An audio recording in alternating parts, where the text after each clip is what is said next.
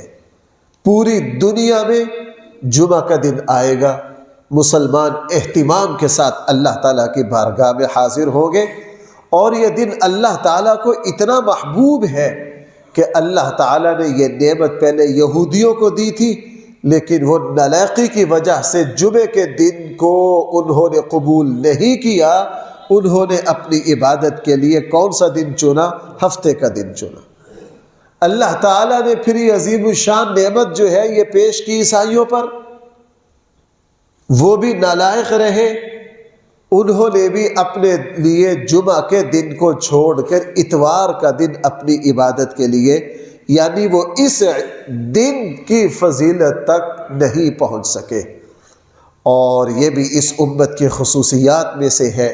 اللہ نے یہ عزت اور یہ شان اسی امت کو بخشی ہے کہ اللہ تعالیٰ نے پھر اس امت پر جمعے کے دن کو پیش کیا، اور ہمارے آقا صلی اللہ علیہ وسلم نے فی الفور اللہ تعالیٰ کی اس نعمت کی قدردانی کی اور اس دن کو اپنی امت کے لیے قبول فرما لیا۔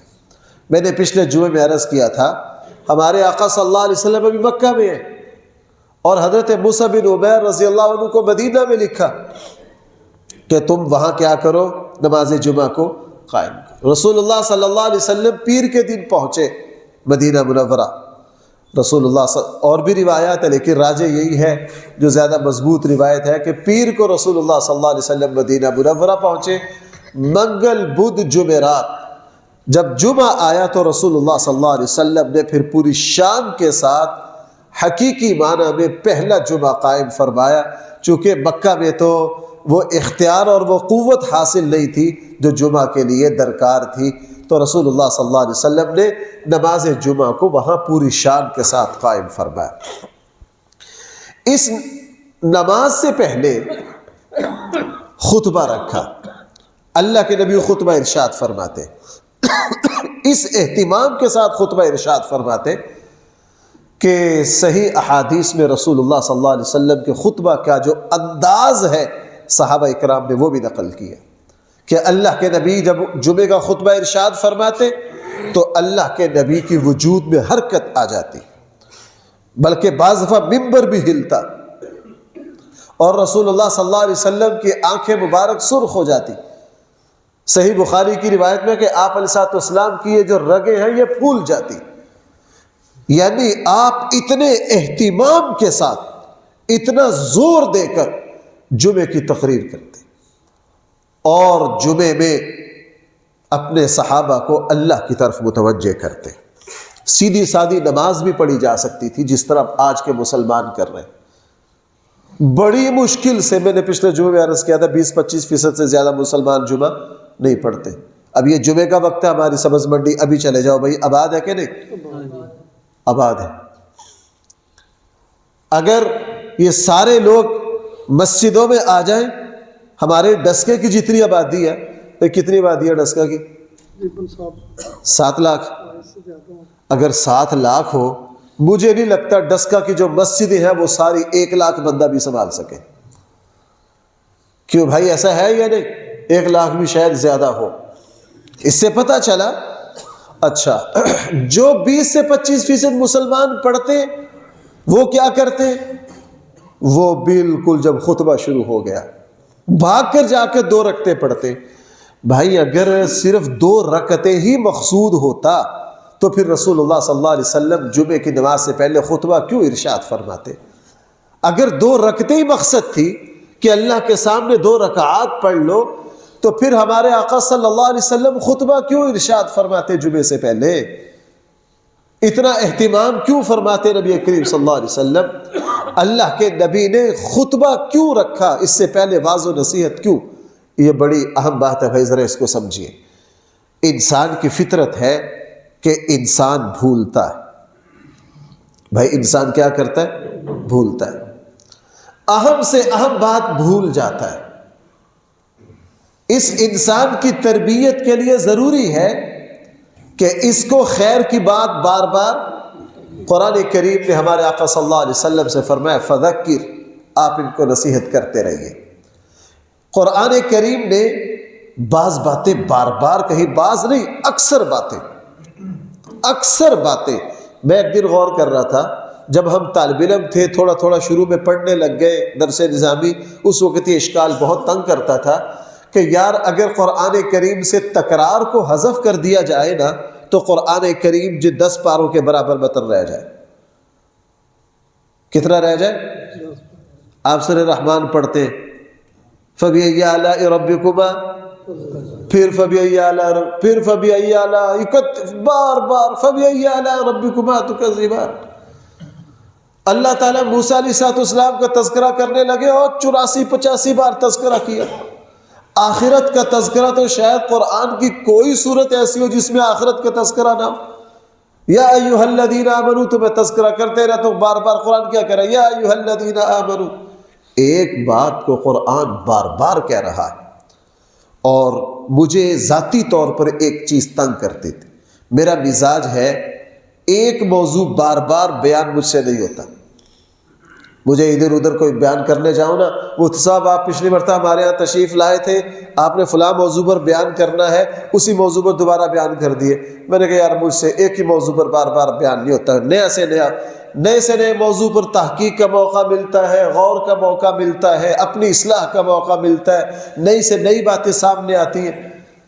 لیکن میں خود اس مرض سے تنگ تھا، اپنی اس کمزوری سے، کہ میری طبیعت چاہتی ہے ہر مرتبہ نیا سے نیا موضوع. اور میں کوشش بھی کرتا ہوں کہ سال میں یہ نہیں کہ میں ایک ہی موضوع ہر وقت چلاتا رہوں.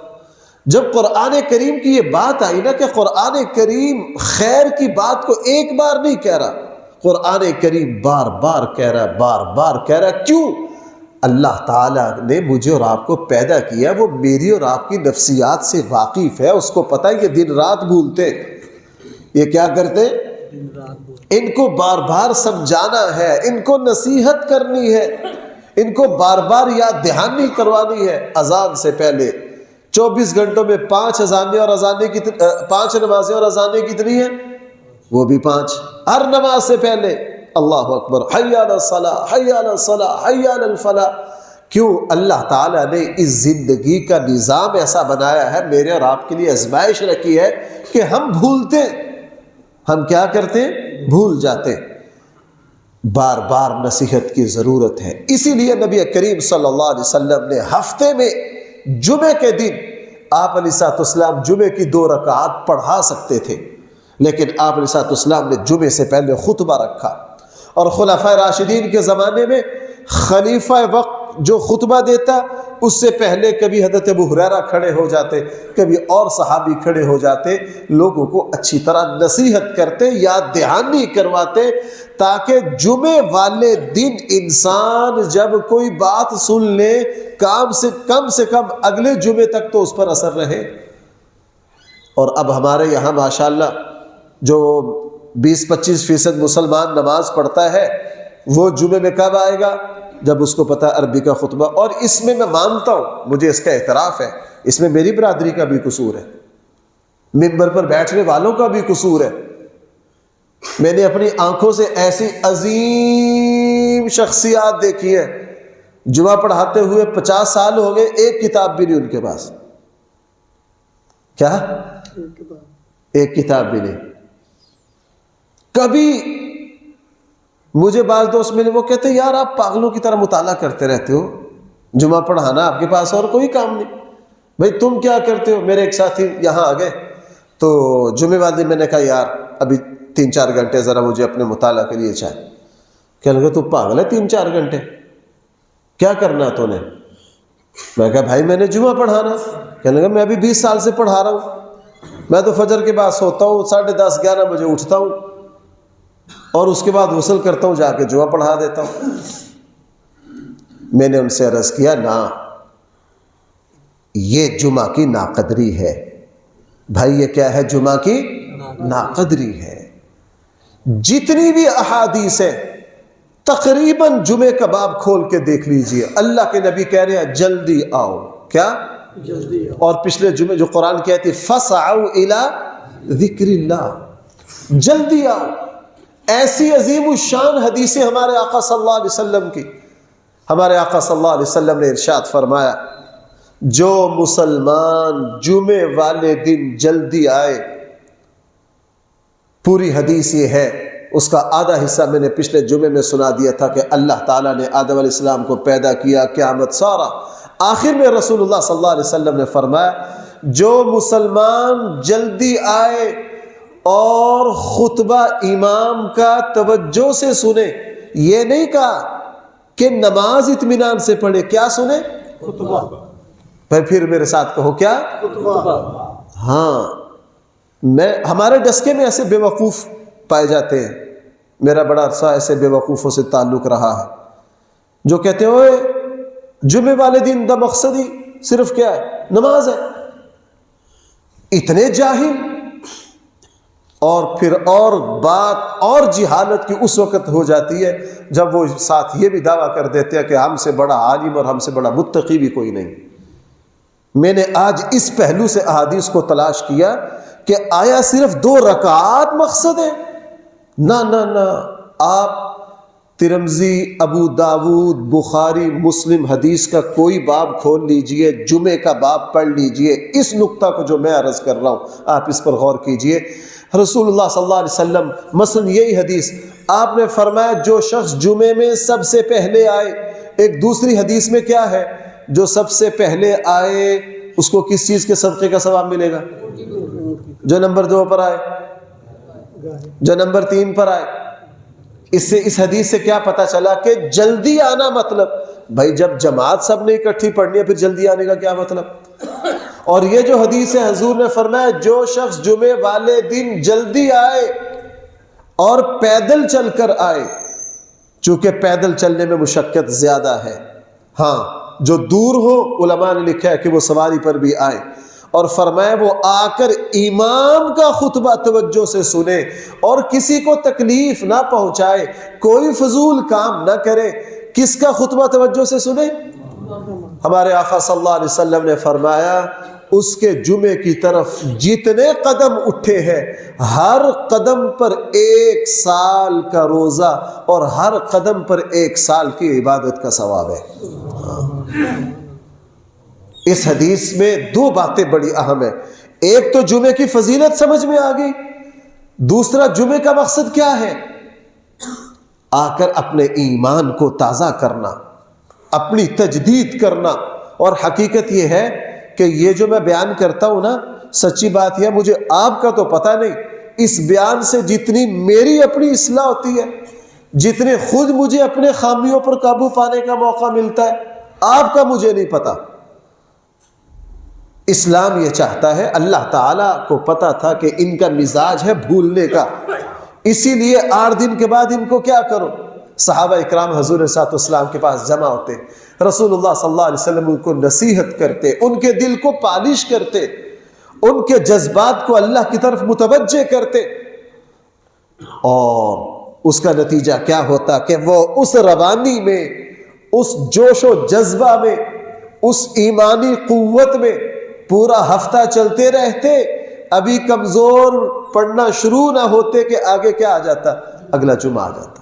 یہ اتنا ضروری، میں نے شاید کبھی حوالہ دیا ہو، جس زمانے میں دارالعلوم کراچی میں زیر تعلیم تھا تو دارالعلوم کراچی کی جو لائبریری ہے وہ پاکستان کی بڑی لائبریریوں میں سے، اور اس لائبریری کی میں ایک چیز جو مجھے بڑی قیمتی جو کہیں اور جگہ نہیں ملی وہ یہ کہ ہمارے استاد شیخ الاسلام حضرت مولانا مفتی محمد تقی عثمانی کے نام پر پوری دنیا کے انگلش، عربی، اردو، فارسی رسائل و جرائد بہت آتے تھے، اور وہ لائبریری کے ایک بہت بڑے ٹیبل پر رکھ دیے جاتے تھے مطالعہ کے لیے، اور دنیا کے جو سفارت خانے ہیں، بڑے بڑے ملکوں کے جو سفارت خانوں کے جو رسائل ہوتے ہیں نا وہ بھی وہاں آتے تھے۔ ایک دن ایک جرمن کا رسالہ میرے ہاتھ لگ گیا، وہ انگلش میں اور آگے والے صفحے میں اس کا اردو ترجمہ. میں ویسے اس کو پڑھنے لگ گیا، چونکہ میں تو انگلش سے واقف نہیں تھا کہ یار ان رسائل میں کیا ہوتا ہے. تو ایک عنوان نے مجھے اپنی طرف متوجہ کیا. وہ عنوان یہ تھا کہ مسلم دنیا میں ہمیں اپنے اہداف کو حاصل کرنے میں ناکامی جو ہو رہی ہے اس کے اسباب کیا ہے. کون سمجھا؟ عنوان کیا تھا؟ مسلم دنیا میں ہمیں اپنے اہداف میں جو ناکامی ہوتی ہے اس کے اسباب کیا ہے. اس پروفیسر نے ان کا تجزیہ کیا، مجھے اس عنوان نے اپنی طرف کھینچا. کبھی موقع آیا نا تو میں تفصیل سے، میں نے پھر وہ سارے اسباب جو ان کی نگاہ میں ہے کہ ہم ایک پالیسی بناتے ہیں، ہم ایک اپنے ان کی کتاب کبھی نصاب تبدیل کر، کبھی یہ کر، کبھی میڈیا کے ذریعے یہ کر، کبھی میرا جسم، کبھی میری مرضی، کبھی فلاں کبھی فلاں، ہم یہ طرح طرح کے متنجن پکا کر ان کو بھیجتے. یہ ناکام کیوں ہوتے ہیں؟ جو ناکامی کے اسباب اس نے گنوائے ان میں سے ایک سبب اس نے یہ ذکر کیا کہ ہمارے جو مقاصد مسلم دنیا میں پورے نہیں ہوتے، اس کا ایک بہت بڑا سبب یہ ہے کہ پورے عالم اسلام میں یہ روایت اور رواج ہے کہ 8 دنوں کے بعد سارے مسلمان اپنی مسجدوں میں جا کر اپنے مذہبی رہنما اور پیشوا کے سامنے بیٹھتے ہیں، اس سے جا کر دین سیکھتے. اس سے جا کے کیا کرتے؟ اب یہاں 2 باتیں سمجھ میں آ گئی. پہلی بات تو یہ سمجھ میں آ گئی کہ اگر ہمارے یہ جمعے کا واعظ و نصیحت جیسا کہ پورے عالم اسلام کا واعظ و نصیحت کمزور ہو گئے، یہ جو ہمارے آقا کے اسلام کے جو مقاصد تھے نا، ان میں ہم 80-85% ہم نے کمزوری دکھا دی. اس سے ایک تو یہ پتہ چلا کہ جو مسلمان، آپ ذرا غور کر کے دیکھ لیجئے، جو مسلمان نماز جمعہ میں اہتمام سے آتے ہیں ان کے اور دوسرے مسلمانوں کی زندگی میں زمین و آسمان کا فرق ہوگا. ہمارے آقا نے ویسے ہی فرما دیا، جو ایک مرتبہ نماز جمعہ پڑھ کے جائے گا اگلے جمعہ تک اللہ جل جلالہ اس کے گناہوں کو کیا کر دیں گے. رسول اللہ صلی اللہ علیہ وسلم نے کیا فرمایا؟ لوگوں جان بوجھ کر نماز جمعہ چھوڑنے سے باز آ جاؤ، وگرنہ تم اس کتاب میں منافق لکھ دیے جاؤ گے جس کو کوئی مٹا نہیں سکتا. ہمارے آقا نے کیا فرمایا؟ جو جان بوجھ کے نماز جمعہ چھوڑ دیتا ہے، ایک حدیث میں جو 3 چھوڑ دیتا ہے، اس کے دل پر غافل ہونے کی، غفلت کی مہر لگا دی جاتی، اس کے دل کو باز کر دیا جاتا. تو اس نے عنوان تھا کہ مسلم دنیا میں ہمیں اپنے اہداف میں ناکامی کن اسباب کی وجہ سے ہوتی ہے.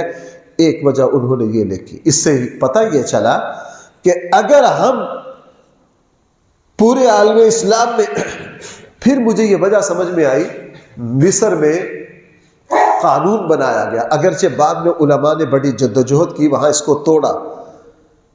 مصر میں پتہ کیا تھا؟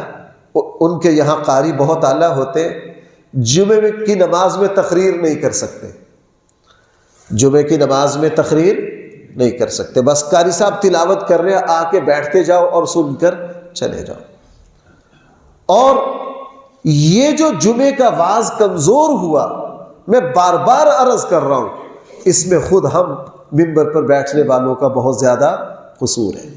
ہم کس سے کہانیاں سنائیں گے، ہم نفرت کی بات کریں گے، ہم فرقہ وریت کی بات کریں گے، ہم ایک دوسرے کی عزتیں اچھالیں گے.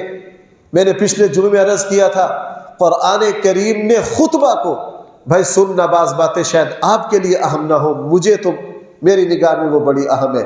اذا نودی للصلاة من یوم الجمعہ، جب جمعے کی نماز کے لیے اذان دی جائے، فاسعوا الی ذکر اللہ، کس کی طرف آؤ؟ اللہ کے ذکر کی طرف. ذکر سے کیا مراد ہے؟ علماء نے، حدیث میں 2 ہی باتیں ہیں اور علماء کے 2 ہی قول ہیں. بعض نے فرمایا ذکر اللہ سے مراد نماز ہے، بعض نے فرمایا خطبہ ہے، اور جس دونوں قولوں کو جمع کرے تو ذکر اللہ سے مراد جمعے کی نماز اور خطبہ ہے. اب وہ مولوی صاحب جو جمعے والے دن منبر پر بیٹھ کر ایران توران کی چلا دیتے، وہ قرآن کی اس آیت پر عمل کر رہے ہیں؟ بھائی آپ بولتے نہیں کہ آپ لوگوں کو مجھے اپنے خلاف تقریر کرنے کا زیادہ مزہ آتا ہے کہ جی ٹھیک ہے آپ اپنے خلاف لگے ہوئے، کون سا ہمارے خلاف ہے؟ یہ بہت بڑی، یہ عام مسلمانوں کو بھی سوچنا چاہیے اور ممبر پر بیٹھنے والوں کو بھی سوچنا چاہیے۔ مجھے یوں لگتا ہے آج کل کے زمانے میں اس شخص کو ممبر پر بیٹھنے کا حق حاصل نہیں ہے جس کے سامنے والے 35-40 آدھے گھنٹے کی تقریر سن کر یہ کہہ دے کہ یار مولوی صاحب نے پتہ نہیں کیا کہا، ہمارے پلے کوئی بات نہیں پڑی ہے۔ ایسے بندے کو کم سے کم ممبر پر بیٹھنے کا فَاسْعَوْا إِلَىٰ ذِكْرِ اللَّهِ۔ تو بات دور نکل گئی۔ بات یہاں سے چلی تھی کہ ہمارے آقا صلی اللہ علیہ وسلم یوں بھی فرما سکتے تھے کہ تم جمعے والے دن اکٹھے ہو کر نماز تراویح کی طرح 2 رکعات اکٹھے پڑھ لو۔ اللہ کے نبی نے اس سے پہلے خطبہ کیوں رکھا؟ واعظ و نصیحت، یاد دہانی۔ ہم بار بار بھولتے، ہم بار بار کیا کرتے؟ اسی لیے ہمارے یہاں بھی یہ بحث چلی اور پورے عالم اسلام میں یہ بحث چلی کہ یہ جو جمعے کا خطبہ ہے نا، یہ جو جمعے کا خطبہ ہے یہ عربی کے علاوہ اپنی زبانوں میں ہونا چاہیے، عربی میں نہیں ہونا چاہیے، عربی میں نہیں ہونا چاہیے۔ علماء نے اس کا حل یہ نکالا اور یہ صحابہ اکرام سے ثابت ہے کہ عربی میں ہی دو، لیکن اس سے پہلے جو خطبے کا مقصد ہے وہ اپنی زبان میں تقریر کے ذریعے پورا کر لو۔ اپنی زبان میں تقریر کے ذریعے کیا کر لو؟ مجھے بعض دوستوں نے پوچھا مجھ صاحب آپ جمعے کا عربی خطبہ مختصر کیوں دیتے ہیں؟ بھائی میں اس لیے مختصر دیتا ہوں، جمعے کا مقصد واعظ و نصیحت ہے، وہ اس سے پہلے حصے میں کیا کر چکا ہوں؟ وہ مقصد حاصل کر چکا ہوں، ہم پورا کر چکے۔ عربی ہی میں خطبہ دیا جاتا ہے تاکہ مسلمان جو ہے وہ عربی زبان سے مانوس رہے۔ مسلمان کس سے مانوس رہے؟ عربی زبان سے مانوس رہے۔ دوسری قوموں کا جو دین برباد ہوا وہ یہاں سے برباد ہوا کہ وہ اپنے نبی، اپنے دین، اپنی کتاب کی زبان بھول گئے۔ آج کسی عیسائی سے کہو کہ انجیل کی جو اصل زبان ہے اس کا کوئی ایک لفظ ہی بتا دو، اس کو یہی پتہ نہیں ہے کہ اصل انجیل کی زبان میں۔ مسلمانوں پر لازم قرار دے دیا گیا، نماز پڑھو گے عربی میں، خطبہ ہوگا کس میں؟ عربی میں۔ اور میں جب موجودہ عربوں کی عربی سنتا ہوں نا تو اس وقت مجھے اس چیز کا احساس ہوتا ہے کہ ان لوگوں نے اپنی عربی کو جتنا تبدیل کیا ہے، اگر اللہ تعالیٰ یہ قرآن عربوں کے حوالے کر دیتا، انہوں نے عربیوں میں مصریوں کی عربی اور ہے، یمنیوں کی اور ہے، سعودیوں کی اور ہے، عجیب سے عجیب الفاظ ہیں۔ میں سوچتا ہوں اگر اللہ تعالیٰ اس قرآن کی حفاظت خود نہ لیتے تو انہوں نے کیا کر دینا تھا؟ جس طرح دوسری زبانیں تبدیل ہوتے ہوتے اصل کتاب غائب ہو گئی تو یہاں بھی ایسے ہی ہو جانا تھا۔ بہرحال تو بھائی اسلام کا مقصد جمعے والے دن یہ ہے کہ مسلمان اہتمام کے ساتھ آئیں۔ ہمارے آقا صلی اللہ علیہ وسلم نے 2 باتیں کثرت سے فرمائی، لوگو جمعہ کے لیے جلدی آؤ، لوگو جمعہ کے لیے جلدی آؤ، اور جمعہ میں آ کے کسی کو تکلیف نہ دو۔ مسلمانوں کو یہ سکھایا گیا ہے کہ جب جمعہ میں تمہارا بہت بڑا اجتماع ہے، اس اجتماع سے اللہ اور اس کے رسول جو مجھے اور آپ کو سکھانا چاہتے ہیں، ایک یہ بات سکھانا چاہتے ہیں کہ جب تم مسلمان اکٹھے ہو جاؤ تو اس بات کی مشق کرو کہ کسی دوسرے مسلمان کو تکلیف نہ پہنچے، کسی مسلمان کو تکلیف نہ پہنچے۔ یہ اسلام کا بہت بڑا اصول ہے۔ میں نے اس موضوع پر جب کئی مرتبہ اسی موضوع پر میری کئی تقریریں کہ جی دوسروں کو تکلیف سے بچانا کتنا ضروری ہے۔ ہمارے آقا نے کیا فرمایا؟ جو نماز جمعہ کے لیے آیا اس نے دوسروں کے کندھے پھیلانگے، دوسروں کو تکلیف دی، اس کا اجر کیا ہو گیا؟ ضائع ہو گیا۔ بھائی حجر اسود کا بوسہ دیتے ہوئے اگر کسی مسلمان کو دھکا دے دیا تو اس کا اجر باقی ہے یا نہیں؟ ضائع ہو گیا۔ سجدے میں جاتے ہوئے حکم کیا ہے؟ یہ جو کوہنیاں ہیں بھائی اس سے کیا رکھنی ہے؟ دور سجدے میں جا کے چھاتی جو ہے یہ رانوں سے کہ الگ ہو، یہ بالکل الگ ہو۔ اللہ کے نبی یوں کھلی طرح سجدہ، لیکن جب نماز با جماعت پڑھو تو فرمائے اتنی نہ کھولو کہ دوسروں کو، بھائی بولو، دوسروں کو تکلیف۔ تو اب اگر ماشاءاللہ مسجد کا سپیکر ہی فجر سے پہلے کھول کے جب آپ نے یہاں آ کے مجھے اندازہ ہوا پہلی تہجد کی اذان پچھلی رات میں 2:30 بجے ہوئی ہے. کتنے بجے ہوئی ہے؟ پہلے ایک آدھ اذان تھی. اب یہ حکومتیں مجبور ہو کر یہ قانون کیوں نہ بنائیں؟ میں ایک بات سنا دیتا ہوں، میرے دوست ہیں اگر برا نہ مانے، چلو میں ان کی شخصیت چھپا کر نام اسی محلے کے. میں پہلے دن جب اس مسجد کا پلاٹ دیکھنے آیا نا تو میں یہاں پہلے دن پلاٹ کی پیمائش کر رہا تھا. ہاں ریحان آپ ساتھ تھے میرے؟ ہاں پیمائش کر رہا تھا. یہاں کے ایک پڑوسی نکلے کہ مولوی صاحب کیا کر رہے ہو؟ ہم نے کہا کہ جی یہاں پلاٹ دیکھ رہے ہیں، پیمائش کرنے، مسجد بنانی. اس کا رنگ اڑ گیا. انہوں نے کہا جی مارے گئے، پورے محلے کا آرام برباد ہوگا. پورے محلے کا آرام کیا ہوگا؟ برباد ہوگا. اس نے آگے سے مجھے پتا کیا کہا؟ اب وہ نماز پڑھتے شاید ابھی بھی یہاں بیٹھے ہوں. کہنے لگے یار دوسری مسجدہ نے جو اسکول برباد کیا وہ تم لوگوں نے کرنا ہے. میں نے بالکل برا نہیں مانا. کیوں نہیں مانا؟ میں نے اس لیے نہیں مانا کہ ہمارے یہاں بہت ساری مساجد میں یہ حرکت ہو رہی ہے. اب ہمارے یہاں 2 بجے ایک صاحب ذکر کر رہے ہیں، اسپیکر کھول کے لا الہ الا اللہ کا ورد کر رہے ہیں. اور بھائی تو نے ذکر کرنا، تو ساری رات لگا رہو، تجھے کس نے روکا ہے؟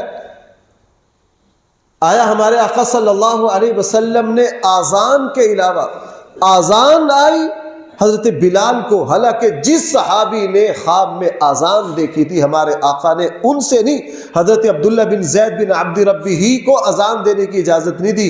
کہا جو تو نے خواب میں فرشتہ تجھے سکھا کے گیا ہے کس کو کہہ؟ بلال کو کہہ، اس لیے کہ بلال کی آواز بلند ہے. صرف آذان میں اسپیکر چلے گا. آذان میں کیا چلے گا؟ اسپیکر چلے گا. تو اب ہو یہ گیا کہ ممبر پر بیٹھ کر بھی حقیقت یہ ہے کہ واعظ و نصیحت فسعوا الی ذکر اللہ والا سلسلہ تو ختم ہی ہو گیا. اور میں عرض یہ کر رہا تھا کہ یہ جو جمعے کا اجتماع ہے اس کا ایک مقصد یہ ہے کہ لوگ یہاں آئیں. صرف 2 رکعت نماز مقصد نہیں ہے. اگر یہ مقصد ہوتا تو ہمارے آقا کریم صلی اللہ علیہ وسلم خطبہ ارشاد نہ فرماتے اور جلدی آنے کا نہ کہتے، جلدی آنے کی اتنی فضیلتیں بیان نہ کرتے. ہمارے آقا کے صلی اللہ علیہ وسلم کے سامنے یہ تھا کہ مسلمان 8 دنوں کے بعد جمع ہوں گے، نصیحت کریں گے، ان کے سامنے قرآن آئے گا، ان کے سامنے احکام آئیں گے اور اس سے دلوں کا زنگ دور ہوگا، کان میں کوئی نہ کوئی کام کی بات پڑے گی. اور جب یہ 8 دن کا معمول بنا لیں گے آہستہ آہستہ ان کی زندگی میں بہتری سے بہتری آئے گی. آج ہمارا مزاج کیا ہے کہ ہم لیٹ آتے ہیں. ایک مقصد یہ ہے. دوسرا مقصد کیا تھا کہ اللہ کے نبی نے جہاں جمعے کے احکام بیان کیے وہاں یہ بات کثرت کے ساتھ بیان کی کہ جب تم جمعے میں آؤ کسی کو تکلیف نہیں دینی. کسی کو مشق تھی کہ دوسرے مسلمانوں کو تکلیف نہ دینا سیکھو. یہ اسلام کا بہت بڑا فریضہ اور اسلام کا اہم اصول ہے کہ جناب جہاں تم اکٹھے ہو جاؤ. علماء نے لکھا ہے جمعے کے لیے وضو کرنا، غسل کرنا، صحیح احادیث میں خوشبو لگانا، اس کے مقاصد میں سے ایک مقصد یہ ہے کہ دوسرے مسلمانوں کو ہم سے تکلیف. اب ہونا تو یہ چاہیے تھا کہ ہم اس سے یہ سیکھ کر جاتے کہ جب نماز جمعہ میں کندھا پھیلانگنا جائز نہیں تو بھائی سبز منڈی میں دھکا مارنا جائز ہے؟ بولتے نہیں بھائی آپ. اچھا جب شادی کا کھانا ہو پھر تو ایک دوسرے کو پٹک کر نیچے مارو.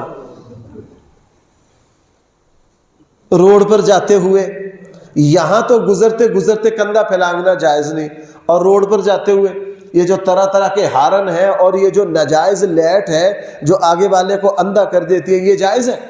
اسلام کے اعتبار سے بھی منع ہے، چونکہ اس سے دوسرے مسلمان کو کیا پہنچتی ہے؟ تکلیف پہنچتی ہے. اس بات کو سیکھنا ضروری ہے. اور نماز جمعہ کے اجتماع کا مقصد ہے بھائی جب آؤ جس کو جہاں جگہ ملے آرام سے کیا کرو؟ بیٹھ جاؤ. ہمارے آقا صلی اللہ علیہ وسلم یہ چاہتے. اس لیے میرے بھائیوں نماز جمعہ جب تک میری اور آپ کی زندگی ہے اہتمام کے ساتھ پڑھنا ہے۔ کس کے ساتھ پڑھنا ہے؟ اہتمام کے ساتھ پڑھنا ہے۔ اور کوشش یہ کرنی ہے جب جہاں جہاں آپ جمعہ پڑھتے ہیں، جب آپ وقت پر جائیں گے تو وہاں جا کے انشاءاللہ، میری ایک بات ذرا توجہ رکھیے میری طرف، اگر آپ کے اندر طلب سچی ہو تو اللہ تعالیٰ بات کرنے والے کا سینہ خود بخود کھول دیتے ہیں۔ میں تو اس طرح کے راز چھپاتا نہیں، میں نے 10 مرتبہ آپ کے سامنے اس بات کا اظہار کیا ہے کہ آپ لوگوں کی جو توجہ ہوتی ہے اللہ اسی توجہ سے ہماری مدد کرتے ہیں، اسی توجہ کی برکت سے اللہ تعالیٰ ہماری زبان اور سینے کو کھول دیتے ہیں۔ اگر ہم طلب کے ساتھ جائیں گے، دین کی کوئی بات سننے جائیں گے، انشاءاللہ اللہ تعالیٰ منبر پہ بیٹھنے والے کو بھی توفیق دے دے گا، وہ کوئی ایسی بات کہے گا انشاءاللہ جو اس کے لیے بھی مفید ہوگی اور آپ کے لیے بھی کیا ہوگی؟ مفید ہوگی۔ اس لیے جمعے کا بھائی اہتمام کرنا، اور ہمارے آقا کریم صلی اللہ علیہ وسلم نے جمعے کے وقت میں کسی طرح کے کاروبار کرنے کو ناجائز اور حرام کہا۔ یہ قرآن کا فیصلہ ہے۔ کیا ہے ناجائز؟ اور اذا نودی للصلاة من یوم الجمعہ فاسعوا الى ذکر اللہ وذروا البیع، کاروبار کو چھوڑ دو۔ علماء نے لکھا ہے کہ کاروبار سے صرف کاروبار مراد نہیں، ہر اس کام کو چھوڑنا تم پر لازم ہو گیا جو تمہارے لیے جمعے کی عبادت میں خلل ڈالے، عبادت میں خلل ڈالے۔ اس لیے اس بات کا اہتمام کہ مجھے جمعے کی اذان تک دنیا کے ہر کام سے الگ تھلگ ہو کر یہ وقت کس کے لیے وقف ہے۔ اور بھائی اسی لیے ہمارے آقا کریم صلی اللہ علیہ وسلم نے فرمایا اللہ تعالیٰ نے جمعے کے دن میں ایک گھڑی رکھی ہے، ایک لمحہ رکھا ہے، اس میں جو دعا مانگی جائے اللہ تعالیٰ قبول فرماتے ہیں۔ اور وہ کون سا لمحہ ہے؟ صحیح احادیث سے 2 وقتوں کا پتہ چلتا ہے۔ مسلم کی روایت سے یہ پتہ چلتا ہے کہ جس وقت امام خطبے کے لیے آئے اس وقت سے لے کے جمعے کی سلام تک کا دورانیہ ایسا ہے کہ اس میں اللہ تعالیٰ سے جو دعا مانگی جائے اللہ اس کو قبول کر لیتے ہیں۔ یہ اتنا قیمتی وقت ہے۔ ہم آلو گوبھی بیچنے میں لگے رہتے ہیں، میرا اللہ کیا کہہ رہا ہے؟ پہلے سے وعدہ کر رہا ہے اس وقت میں جو دعا مانگو گی میں کیا کروں گا؟ تمہاری دعا۔ اور ترمذی کی روایت سے پتہ یہ چلتا ہے کہ وہ وقت عصر سے لے کے مغرب تک کا ہے۔ یہ 2 وقت ہیں، اور جو مسلمان دونوں میں مانگ لے، الحمدللہ تجربہ کر کے دیکھا اس کا، ان وقتوں میں مانگی ہوئی دعا کو اللہ تعالیٰ ضرور قبول کرتے ہیں۔ اللہ تعالیٰ نے جمعہ میں ایک خاص چیز بھی رکھ دی کہ میں ایک گھڑی رکھ رہا ہوں، اس میں کچھ منٹ کا وقت رکھ رہا ہوں، اس میں تم جو بھی دعا مانگو گے ہم تمہاری دعا کو کیا کریں گے۔ اور ہمارے آقا صلی اللہ علیہ وسلم نے ایک بہت بڑی پیاری حضرت اوس بن اوس رضی اللہ عنہ سے فرمایا، اوس جمعے کا دن افضل ترین دن ہے، اس دن میں تم مجھ پر کثرت سے درود پڑھا کرو، مجھ پر کثرت سے کیا پڑھا کرو؟ صلی اللہ علیہ وسلم، مجھ پر کثرت سے درود پڑھا کرو۔ ابو داود اور ابن ماجہ کی روایت ہے، صحیح سند مضبوط روایت ہے، یہ حدیث ضعیف نہیں ہے۔ ابو داود میں بھی ہے، ابن ماجہ میں بھی ہے، مسند احمد میں بھی ہے، حدیث کی اور کتابوں میں بھی ہے۔ حضرت اوس بن اوس سے کہا کہ جمعے کا دن افضل ترین دن ہے، تم اس دن میں میرے اوپر درود پڑھا کرو، اس دن تمہارا پڑھا ہوا درود مجھ تک پہنچایا جاتا ہے۔ کیا فرمایا؟ مجھ تک۔ حضرت اوس نے عرض کیا اللہ کے رسول، آپ کے پاس جب دنیا سے آپ چلے جائیں گے تو یہ جمعے والے دن پڑھا جانا والا درود آپ تک پہنچایا جائے گا؟ رسول اللہ صلی اللہ علیہ وسلم نے فرمایا ہاں۔ حضرت اوس بن اوس نے عرض کیا اللہ کے رسول، مرنے کے بعد تو آدمی مٹی ہو جاتا ہے، ختم ہو جاتا ہے، تو آپ پر درود کیسے پہنچایا جائے گا؟ ہمارے آقا صلی اللہ علیہ وسلم نے فرمایا اللہ تعالیٰ نے انبیاء کے جسموں کو مٹی کے اوپر حرام کر دیا، مٹی کے اوپر کیا کر دیا ہے؟ حرام کر دیا ہے۔ اسی لیے جمعے کے دن کی یہ 2-3 فضیلتیں ہی کافی ہیں۔ ایک تو قرآن کی ایک سورت جمعے کے نام پر ہے، نمبر 2 اللہ تعالیٰ نے مسلمانوں کے ایمان کی تازگی کا دن رکھا ہے۔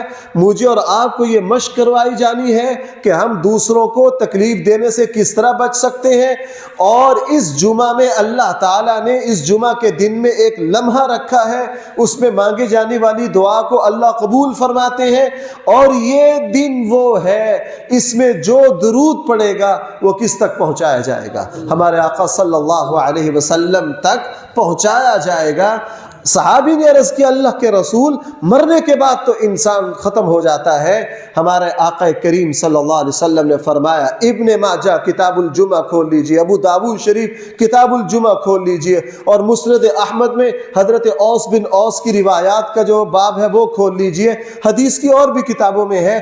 حضور نے فرمایا نہ، ہم انبیاء کے جسموں کو اللہ تعالیٰ نے اپنی قبر میں اللہ تعالیٰ نے مٹی میں کیا قرار دے دیا ہے؟ مٹی پر حرام قرار دے دیا ہے۔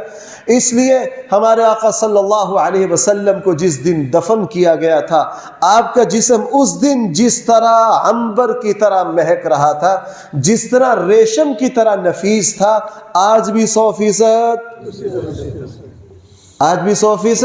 اسی طرح ہے۔ اسی لیے ہم وہاں جا کے کیا پڑھتے ہیں؟ السلام علیک یا سیدی یا رسول اللہ۔ فرمایا کہ جو یہاں آ کے مجھ پر درود و سلام پڑھیں گے، میں اس کو درود و سلام کو سنتا ہوں، میں اس کو درود و سلام کو کیا؟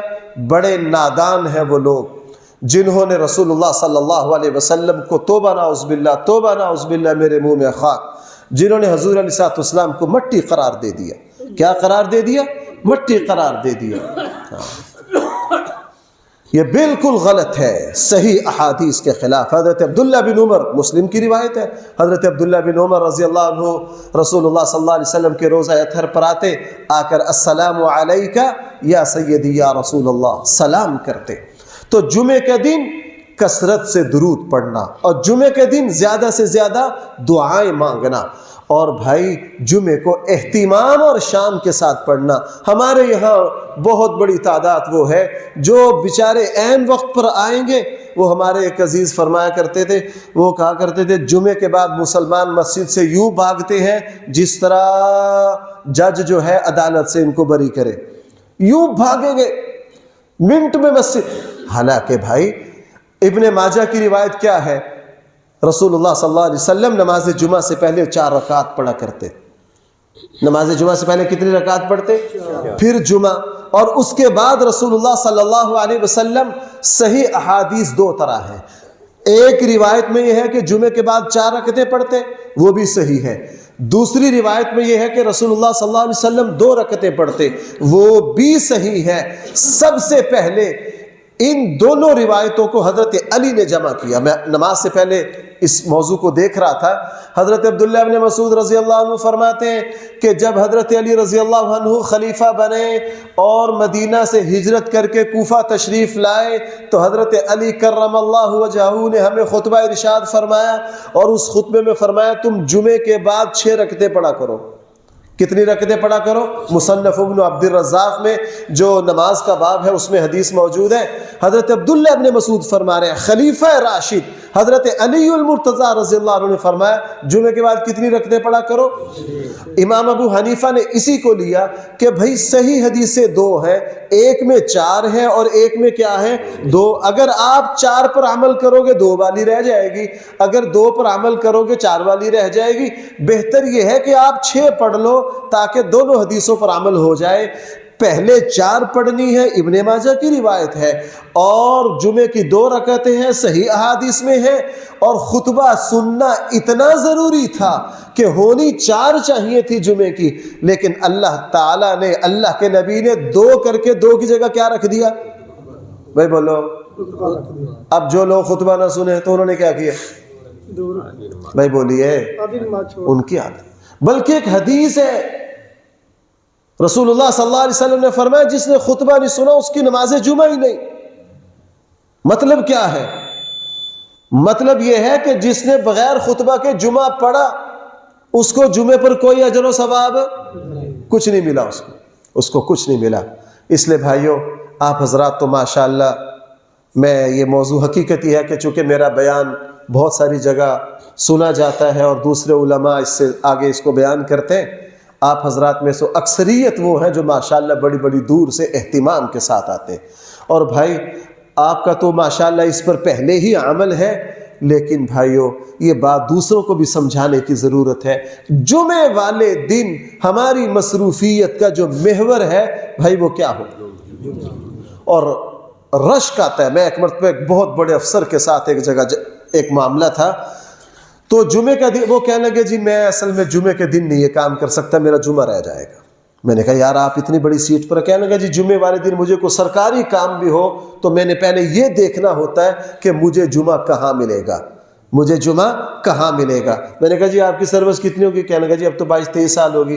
کہنے لگا جی الحمدللہ میں رہتا سفر میں ہوں، حالانکہ صحیح حدیث ہے کہ مسافر، مریض، غلام اور عورتوں پر نماز جمعہ نہیں ہے، اگر یہ پڑھ لیں گے تو جمعہ ان کا ادا ہو جائے گا۔ مسافر ہونے کے باوجود بھی کہنے لگے الحمدللہ میرا کوئی جمعہ نہیں چھوٹتا، میرا کوئی جمعہ۔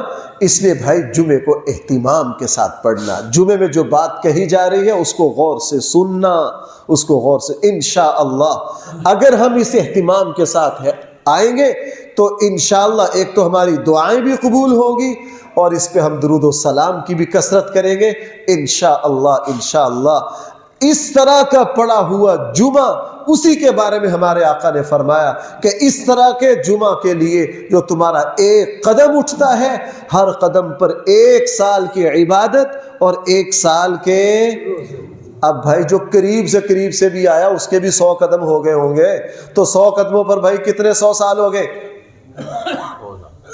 بھائی بولو۔ اگر ابھی پتہ چلے نا کہ منڈی کے سارے سامان کا جو ریٹ ہے وہ آدھا ہو گیا ہے تو شاید ہم جمعہ چھوڑ کے بھاگ دیں۔ ایسے مذاق کروں، بے ناراض نہ ہونا۔